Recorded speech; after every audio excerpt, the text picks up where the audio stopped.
E agora, galera, o que a gente tem agora? Ah, agora sou eu! Eita, agora sou eu! Bom, agora vocês vão ter, como vocês sabem, né, primeiramente, deixa eu explicar um pouquinho aí do contexto do que aconteceu, né, que teve um cancelamento aí, que vocês estão vendo aí, que teve um cancelamento, mas aí depois agora eu falo que vai ter palestra, né. Bom, a Letícia teve um pequeno probleminha de saúde de ontem para hoje. Ela tá se tratando aí, mas ela tá tendo alguns problemas de saúde. Ela não conseguiu estar presente. Então, eu vou substituí-la. E, assim, cara, fico fico feliz de poder substituí-la, né? Mas, ao mesmo tempo, também fico triste dela não estar aqui com a gente. Então, peço que todos vocês também mandem good vibes para ela se recuperar logo, para ela ficar bem logo, tá? E agora a gente vai falar um pouco, né, sobre dados everywhere. Óbvio que eu não vou ficar fazendo uma super apresentação da minha pessoa, mas eu já vou fazer essa apresentação ali direto no próprio slide, tá? Então, assim, galera, qualquer coisa aí vocês vão mandando também, que eu vou estar de olho, tá? E o que eu vou falar um pouco aí de dados, né? Essa coisa do dados everywhere. A gente viu aí, vamos primeiro entender, né, o que aconteceu aí na nossa trajetória do dia, né? A gente veio falando aí da diferença dos dados, a gente veio falando, né, da diferença na verdade, ali, né, dos cargos em dados. Aí depois, Bia fala sobre quando a gente trabalha com muitos dados, né, ela deu um exemplo ali de indústria mesmo, uma coisa na indústria. E agora eu quero falar um pouco sobre os dados, como eles estão já presentes na nossa vida e como, assim, muitas vezes a gente ainda não tem essa pegada, assim, a gente ainda não, às vezes a gente não tem tanta noção de como eles estão, onde eles estão, como a gente pode trabalhar com eles, tá?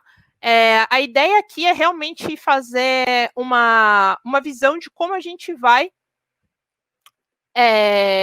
como os dados estão influenciando já na nossa vida, já não é tanto um futuro, na verdade já é um puta presente aí, né? Já tá muito mais do que presente. Só deixa eu colocar aqui, trocar as telas. Caramba, peraí. Vamos lá. Um minutinho, porque a MC ao mesmo tempo aqui tá... Já vou pedir desculpa para vocês, porque sabe como é? Aqui é tudo ao vivo e a cores.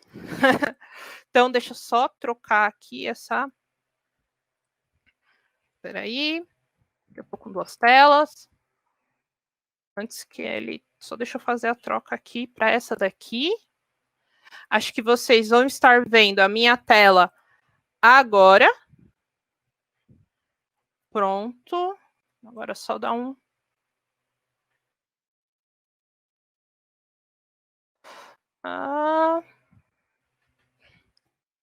Pronto, beleza. Dados everywhere. Ó, eu vou estar com um olho na apresentação, um olho nas perguntas, mas vamos que vamos. Bom, o que seria aí, né, os nossos dados everywhere? Primeiro, começando, né, me apresentando, vocês saberem quem eu sou. Eu sou a Caroline Dantas, eu sou Data Developer lá no Pagar.me.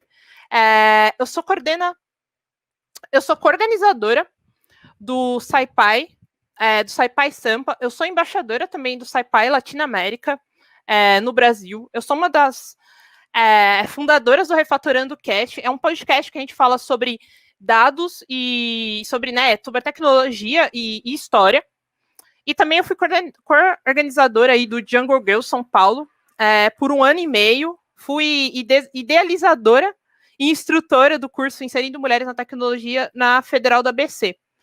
Então, assim, eu tenho aí uma certa trajetória, né, na área já. Já trabalho aí na área faz um tempo. Agora eu estou indo mais para a área de engenharia de dados, porém eu já passei pela área ali de ciência de dados. Bom, o que a gente vai falar nessa palestra? A gente vai falar sobre como os dados influenciam a nossa vida e como isso influencia no seu trabalho, tanto agora como no futuro, né? Vamos lá. Muitas vezes, quando a gente fala de inteligência artificial, muita gente já pensa na inteligência artificial como uma coisa dos Jetsons, né? Em que você tem ali um robô super inteligente falando que ele sente, que ele tem ele tem um senso, né, de persona, ele tem um senso de pessoa, né? Ele tem toda uma visão. E aí, o que acontece? Depois a gente ter de ter essa visão, né, de que o cinema trouxe muito para a gente, né? O grande problema hoje, talvez, na inteligência artificial é exatamente isso, porque o cinema trouxe uma visão para a nossa vida que é uma visão, assim, muito... que é muito difícil, né, da gente alcançar hoje. Por quê? Por que ela é difícil da gente alcançar hoje? Porque quando a gente vai falar de inteligência artificial, a gente está falando muito de pensar na inteligência também como algo que a gente precisa entender o que é inteligência como pessoas, né? E entender a inteligência no sentido de somos pessoas inteligentes, então a inteligência artificial é algo que vai estar imitando essa inteligência. Só que para isso a gente vai ter que entender a própria questão da consciência. Entender a própria questão da consciência é algo muito complicado na neurociência. E se a gente for ver ali, né, para quem assistiu filmes como Transcendente, Ex Machina, já tem aquela visão de tipo, meu Deus, eu vou ter uma inteligência artificial que vai totalmente conversar comigo, que vai entender as coisas. E não é assim. Essa visão, ela tá muito errada. E muitas vezes, quando a gente vai querer trabalhar com inteligência artificial, a gente vai querer trabalhar com essa ideia. E aí, na verdade, o que é inteligência artificial e o que é ter dados em todos os lugares? É basicamente você ter equipes inteiras quebrando a cabeça para gerar valor o mais rápido, mais assertivamente e gastando o mínimo possível no processo. E isso, gente, isso é muito difícil. Por quê? Vamos pensar. Hoje, a gente gera tanto dado, mas tanto dado, que é extremamente difícil da gente conseguir gerar um valor muito rápido, mas também muito assertivo. Lembra que a gente viu ali, né, na própria palestra da Bianca, dela falando de como era, quantas horas uma máquina levava para conseguir, né, ficar em processamento dos novos dados, e às vezes, muitas vezes a gente você coloca ali uma nova feature, você coloca alguma coisa nova, e você não consegue trazer novos resultados. E isso tem muito impacto. Por quê? Essa visão que a gente tinha de que os dados estão no futuro, que os dados não estão agora, não são de agora, que a gente ainda tem uma visão de que inteligência artificial vai ser algo muito lá na frente, faz a gente esquecer, faz a gente não entender um passo muito essencial. Todas as empresas hoje que querem estar no mercado e querem sobreviver ao mercado já estão utilizando dados na tomada de decisão. Então, qual é o erro quando a gente pensa nisso e quando a gente pensa a nossa carreira inteira e quando a gente pensa todo o nosso posicionamento sem pensar na influência dos dados? É que a gente pensa que está lá numa sociedade muito distante, que essa sociedade que vai ser ditada por dados vai estar algo muito lá na frente, algo muito descolado na nossa realidade, sendo que essa abordagem guiada por dados, na verdade, é algo atual, é algo que a gente está vivendo no nosso dia a dia hoje. Exatamente nesse momento, os dados que nós estamos gerando, já tem empresas que estão processando esses dados para tomar decisões, para gerar produtos que nós vamos consumir amanhã. Então, é muito deslocado, talvez, a nossa visão. A gente tem essa visão de distância que a gente tem, acaba causando em nós um certo conforto até de não pensar na nossa carreira ou não pensar na nossa vida, já tendo a influência dos dados. E aí você fala assim, Carol, mas tá, beleza. Mas o que isso tem a ver nesse momento? Se Eu já trabalho com dados, eu já estou trabalhando com dados. Eu quero trabalhar com dados, eu já sei disso. Mas será que você sabe mesmo? Assim, eu vou deixar essa pergunta um pouco até mais clara. Você vai pensar assim, não, Carol, beleza, eu assisti o Dilema das Redes. Eu sei que eu tô vendo, eu tô acompanhando as discussões, eu tô entendendo o que tá acontecendo. Mas você já parou para se perguntar qual realmente é o impacto disso? Mas você já parou para perguntar se onde você está hoje estão usando isso? E o que eu quero dizer com isso? Quero dizer que nenhuma empresa que não usar dados, que não pivotar o seu trabalho, que não pivotar a sua missão, guiado por dados, ela não vai sobreviver por muitos anos. Carol, mas isso é exagero. Isso é muito exagero. Não é exagero.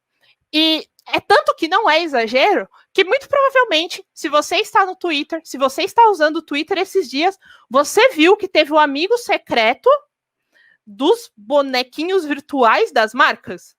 Tá, eu sei que assim não é o nome correto, mas fica muito mais fácil falar desse jeito. Você vai ver que eles estão fazendo um amigo secreto. Alguns anos atrás, se você parar para analisar, né, retroativamente, alguns anos atrás, a gente tinha apenas um agente verdadeiramente virtual, que era o agente ali do Magalu, certo? A gente só tinha ela, basicamente. Só ela que a gente acompanhava. E a gente olhava e falava assim, legal, bonitinho, a marca tá indo pro digital, né? Agora a gente não tem um, a gente já tem pelo menos 5 que fazem um amigo secreto entre eles, em que conversam, em que interagem e que basicamente está influenciando a forma que nós consumimos. Há uns anos atrás, a gente tinha o quê? Um canal, uma ferramenta de streaming. Uma ferramenta de streaming que você ficava assim, beleza, era até fácil de escolher. Agora, basicamente, a gente não sabe mais onde estão as nossas ferramentas, onde está o nosso seriado predileto dentro das ferramentas de streaming.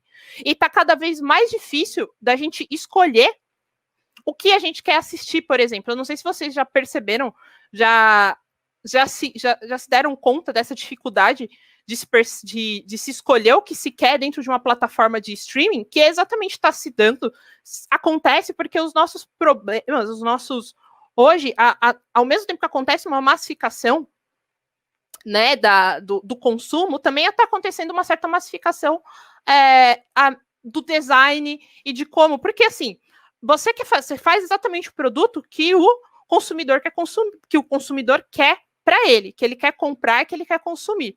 Só que ao mesmo tempo você massifica isso. E aí acaba tendo muito pouco, né, diversificação. E como isso vai acabar influenciando na gente? Como isso acaba esbarrando e como isso vai acabar esbarrando e vai acabar até atormentando o que a gente faz? Vai ser um problema que vai cada vez mais pedir que nós saibamos sobre a cultura de dados, que nós saibamos muito mais com o que está sendo feito com os nossos dados, que a gente saiba muito mais como utilizar esses dados, mas ao mesmo tempo, como não enviesar esses dados no sentido de você fugir da ética e da moral dentro desses dados. Ou seja, em uma sociedade em que a gente fica cada vez mais vigiados, né? Ou que a gente tem cada vez mais produtos baseados em dados, também acaba sendo um problema que nós nos tornamos mesmo esse próprio produto, a gente acaba se tornando muito mais parte do problema e a gente acaba não percebendo tanto. E agora, indo para um outro lado de carreira, principalmente pensando em carreira. Para quem quer trabalhar com dados, essa visão desse campo do que está acontecendo, ela é muito natural. A gente já vê isso acontecendo, a gente já sabia que isso acontecendo, e muito provavelmente a gente já toma muito cuidado com essas ferramentas, com as coisas que a gente coloca nas redes e a forma que a gente conversa, né, que a gente se porta nessas redes. Mas tem um outro lado que a gente não para pensar quando a gente está trabalhando com dados, que é pensar na qualidade desses dados. E aí vem um grande problema. Quando a gente não pensa na qualidade dos nossos dados, todo esse ciclo que a gente viu hoje, desde o começo do dia até agora, ele fica extremamente prejudicado. Por quê? Quando a gente não pensa na qualidade dos dados, a gente não está pensando no que está entrando no meu modelo. Então, o que muitas vezes hoje no mercado a gente tem sendo visto como um problema de modelo ou um problema de modelagem, na verdade não é um problema de modelagem, é um problema de qualidade. E o que eu quero dizer com qualidade? Não é só qualidade desse dado, de como ele foi colhido. Eu vi que teve até uma pergunta ali, né, do que é essa amostra.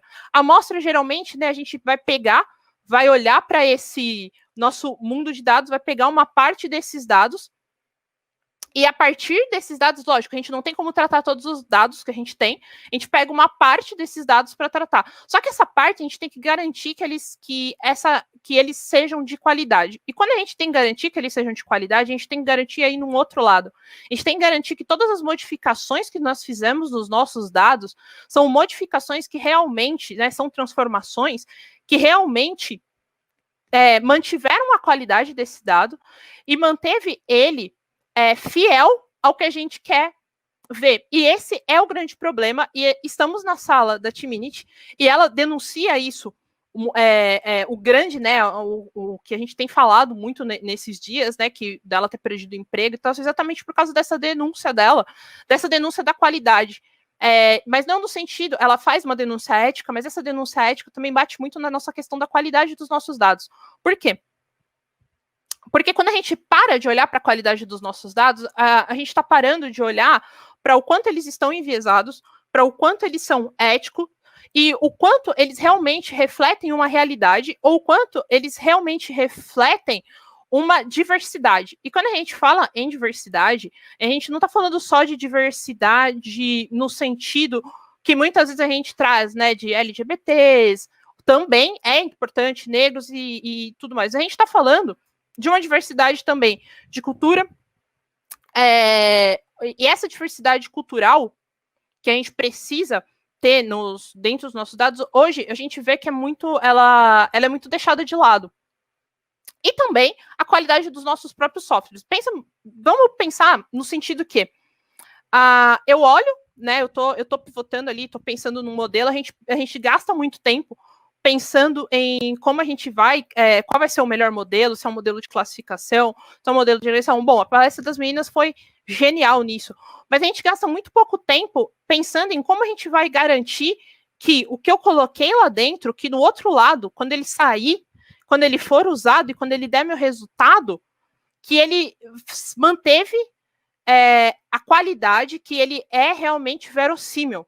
E ao mesmo tempo que a gente tem que fazer isso, a gente tem que fazer isso super rápido, porque teu concorrente vai estar fazendo exatamente a mesma coisa em um intervalo muito curto, e geralmente a gente está gastando muito com isso. Pensa quanto deixar... até no começo ali, na primeira palestra da Priscila, a gente viu ela falando sobre aprendizado, sobre clouds, né?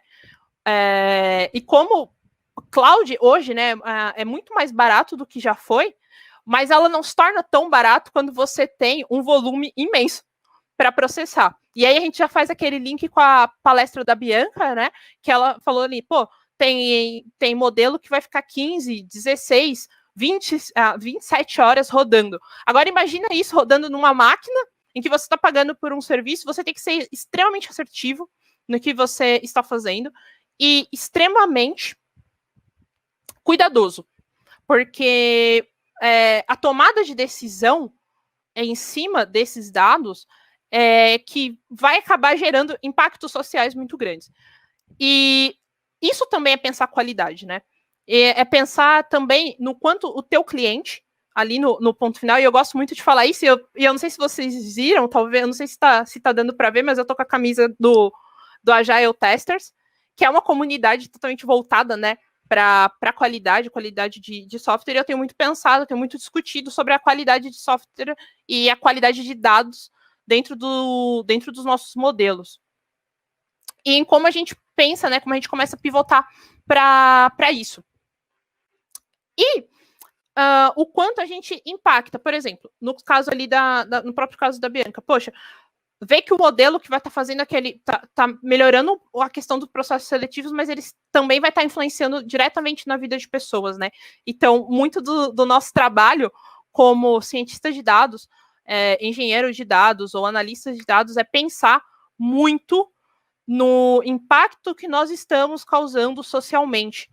Porque esses impactos, o que a gente está. O que a gente está vivendo hoje, no final, né? A gente está colocando, a gente está influenciando diretamente na vida de pessoas. A gente está completamente direcionando na vida de pessoas, a gente está realmente ajudando a tomada de decisão na vida dessas pessoas, né? Tá, mas aí você me pergunta, tipo, eu falei. Aí você me pergunta, tá, mas beleza, você já falou esse monte de coisa aí, mas o que eu vou fazer? O que eu faço? Começa aquele desespero.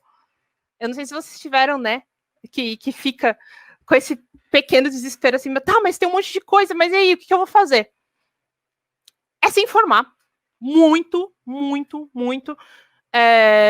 Principalmente sobre a cultura de dados, se o que vem sendo feito em questão de governança de dados, e isso em nível tanto local como global. E o que isso significa? Aí uma aguinha.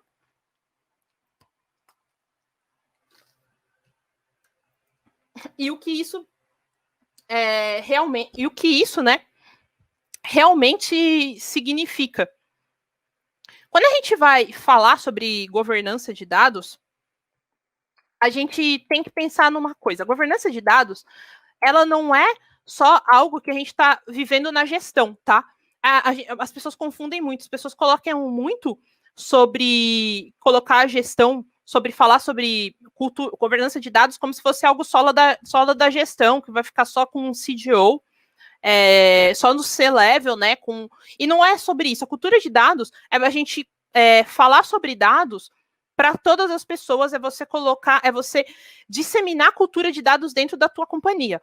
Então, é falar da importância dos dados para as equipes, as equipes de software, né, de engenharia de software, as equipes de desenvolvimento também precisam estar muito a par do que é o dado, o que é o que a gente está gerando, porque muito do que a gente está colhendo também vem de outros times. A gente também tem que ter confiança de que a companhia está pensando nos dados de uma forma geral. E para além de pensar dos dados de uma forma geral, a gente também começa a pensar ali numa forma global, né? Que é o que a gente começa a pensar, que aí já acaba sendo um pouco, né, dessa questão da governança de dados dentro, né, das organizações, para quanto a gente está pensando agora na cultura de dados de uma forma global.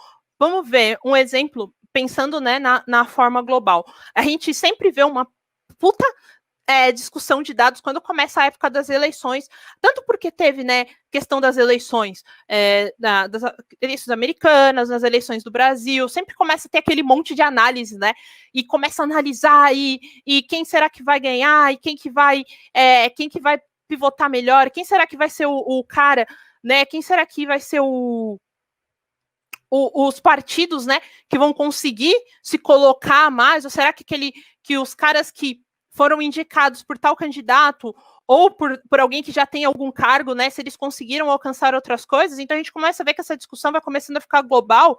Por quê? Porque muitas empresas entenderam, muitas empresas desse tipo, né, de mercado já começaram a entender o quanto essa manipulação a manipulação dos dados, você também consegue manipular narrativas. E esse é o grande problema.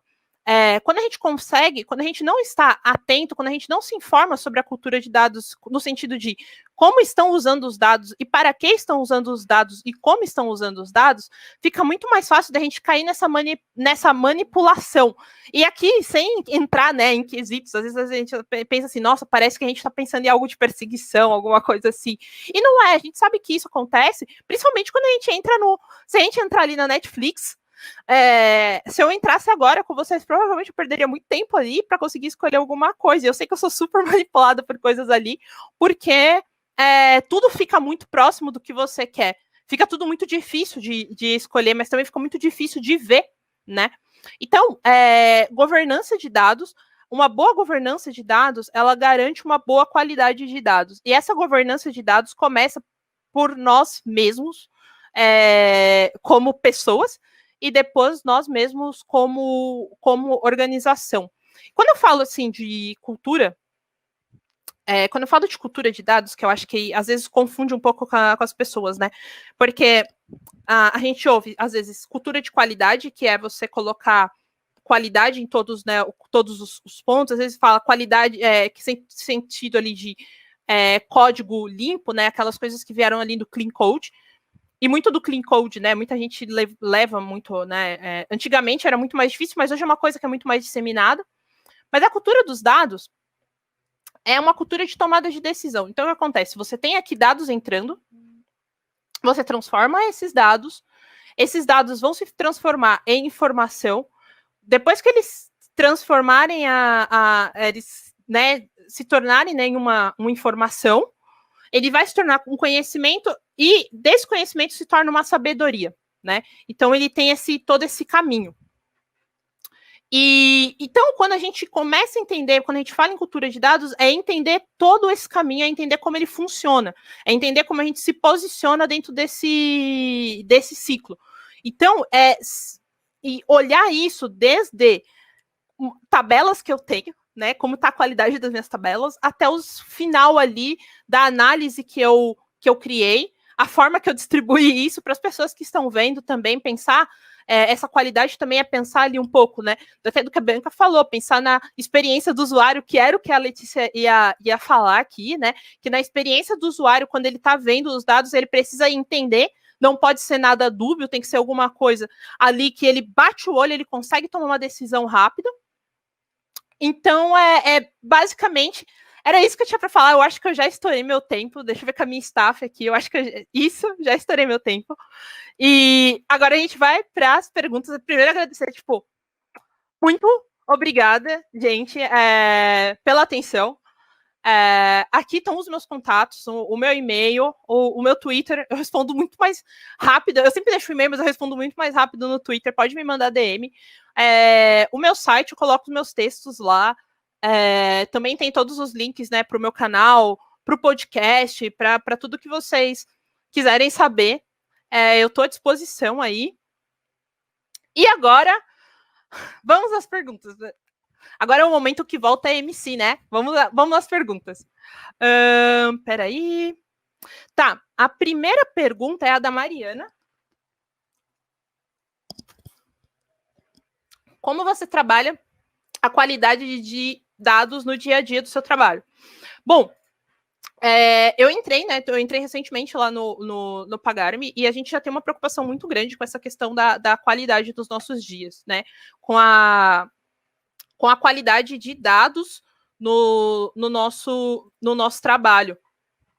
Então, principalmente entendendo muito o que é a qualidade de dados. Então, tanto de tabelas origem, quanto a qualidade do nosso processo, dos nossos próprios processos de transformação de dados e o quanto isso está indo para as áreas de decisão da empresa. Então, entender o quanto essa qualidade, o quanto a gente pode trabalhar e melhorar em cada ponto, né? Então, pensando ali tanto na questão de como esses dados estão transformados, de que eles não perderam a informação e que essa informação ela tem a mesma qualidade do início ao fim, e também na questão da própria qualidade de software, né?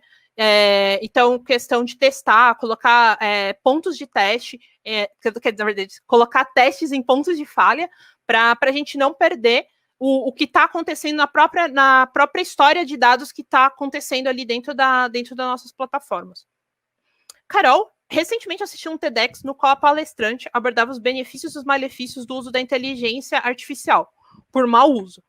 Eles são um caso de um cliente que comprou um vaso, urna funerária para guardar as cinzas da mãe, e a loja online onde ele comprava ficou enviando e-mails de ofertas de urnas. Sim, esse mau uso, esse uso abusivo, né, até que a LGPD aí vem para tentar mitigar, é uma prática muito ruim. É uma prática que, assim, é terrível de isso acontecer. Aconteceu recentemente comigo, um caso muito desses, assim, que era... Eu tava vendo eu acabei vendo, né, um relógio para minha amiga, ela ama Shih Tzu, eu vi um relógio, e depois eu acabei entrando em um site que tinha tênis de Shih Tzu. Cara, eu entrei, foi coisa extremamente assustadora. Deu 2 minutos, eles me mandaram um e-mail. E foi, tipo, muito desrespeitoso, assim. Eu me senti muito desrespeitada nesse momento, assim. Então, tem muito abuso nesse sentido. E quando a gente fala até de entender o que os governos estão fazendo, né? A forma que eles estão trabalhando para tirar esse poder, assim, de que da inteligência artificial invadir a nossa vida dessa forma, dessa maneira, e que você acaba se sentindo invadido, né? Então, isso daí eu já vejo como um erro enorme de uma companhia dessa. Eu não confia numa companhia que faz um tipo de coisa dessa, entendeu? Então, por isso que a gente tem que entender muito bem até os nossos próprios direitos, né? Os nossos deveres como especialistas em dados que estão trabalhando com dados e também os nossos direitos como consumidor de não ser atacado dessa forma. Imagina, você pega, o cara compra uma urna, né? E, meu, super bizarro. Carol, que maravilhosa. Obrigada, muito obrigada. E como o machine learning pode contribuir para a inclusão de mulheres, negros e minorias na tecnologia? Cara, essa é uma grande missão que a gente tem, né? A gente tem de entender, principalmente o machine learning, ele pode influenciar, porque a máquina, se a gente não coloca preconceitos, se a gente não coloca vieses nessa máquina, ela não vai decidir dessa forma que a gente decide, né? Então, a primeira forma que pode auxiliar é a gente começar a tirar vieses das nossas plataformas, vieses dos nossos dados, entender principalmente da onde está vindo esses vieses e começar a tirar para a gente conseguir causar uma inclusão. Então, veja bem, quando a gente falou ali, por exemplo, do caso que a Bianca trouxe aqui para a gente, né? Que ela fala assim, pô, queriam colocar ali uma feature no meu modelo, que era uma feature preconceituosa, a gente não aceitou. Cara, isso já vai causar já causa um boom, né, na questão ali de inclusão de mulheres, negros e minorias. Por quê?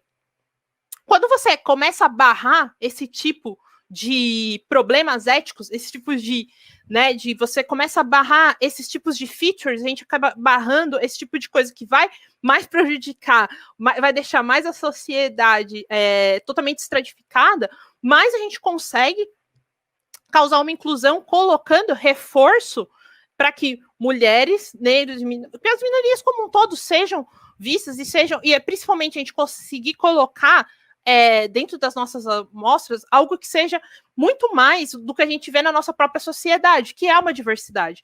Não faz sentido os nossos dados não refletirem o que a gente tem socialmente, que é um mundo diverso, né?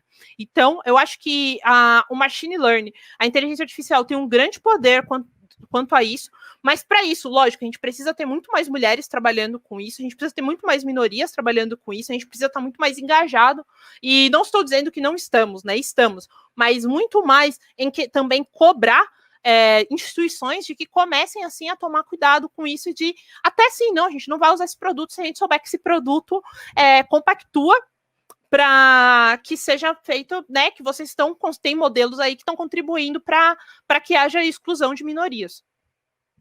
E a Fernanda, nossa última, que eu acho que eu já estou estourando o tempo. Carol, você pode indicar algumas referências para aprendermos mais sobre culturas de dados? Posso, lá no meu site, tem bastante eu falando, se você for lá em sessões de livros lendo, ou read lists, lá tem vários livros falando sobre isso, no meu próprio Medium, no meu DevTool. Eu falo bastante sobre livros, mas tem um livro que chama Governança de Dados, é do Bernard. Putz, eu não tô lembrando o nome do autor, mas de Governança de Dados, é o único que tem em português. Que ele pode ser do PMCC, que ele como é que fala? Que ele é licenciado para falar disso. Esse livro sobre governança de dados, ele dá uma visão muito grande do boom, dos problemas que podem acontecer. Lá no Refatorando Cast também, no último episódio que tem lá, eu falei um pouco sobre isso, sobre a cultura, sobre essa questão da cultura de dados nas instituições, e no meu próprio canal também tem um pouco falando sobre essa questão dos vieses também, beleza? Carol, acho que não, dá tempo, essa é a última. Perdoa-me, staff. Carol, dentro do contexto de uma empresa, a governança de dados seria um papel de um dos profissionais, engenheiro, analista, cientista de dados, ou idealmente deve ser compartilhado entre todos? Excelente pergunta, Letícia. Excelente pergunta. O papel da governança de dados, ele deve ser compartilhado entre todos da instituição. Ele não é só um papel só do time de dados. Geralmente, o time de dados começa a puxar, né, essa discussão sobre dados, sobre a governança de dados, mas isso é um papel que se dissemina por toda a instituição, tá? Por toda a empresa. Lógico que vai começar ali dentro do time de dados, porque é o time que realmente, né, vai ter muito mais condições de falar sobre isso, vai ter mais condições de se posicionar quanto a isso e até de mostrar bons materiais, de conseguir trazer materiais de qualidade para as pessoas, né? Vai conseguir indicar um bom caminho, mas essa discussão, isso deve ser a nível empresarial mesmo, a nível de estratégia até de empresa, tá? De que a gente vai olhar e a gente vai pautar as nossas decisões em cima de dados. Os profissionais dos dados ali, né? Os engenheiros, os analistas, os cientistas, eles estão muito para dar suporte, né? Eles são o ponto focal nessa discussão, obviamente. Eles estão dando suporte, mas se for só a equipe de dados abraçando a causa, não vai ser tão eficiente. Você vai ver que vai acabar quebrando muita coisa. Então, é algo que a gente divide mesmo em toda a empresa. A equipe de dados puxa, guia, coloca todo mundo ali para ir para o caminho, mas acaba compartilhando e ensinando fazendo até esse trabalho educacional de ensinando as pessoas a entender que governança de dados é para todos nós, não é só para o time de dados. Beleza? Gente, acabou então a nossa última palestra aqui da trilha.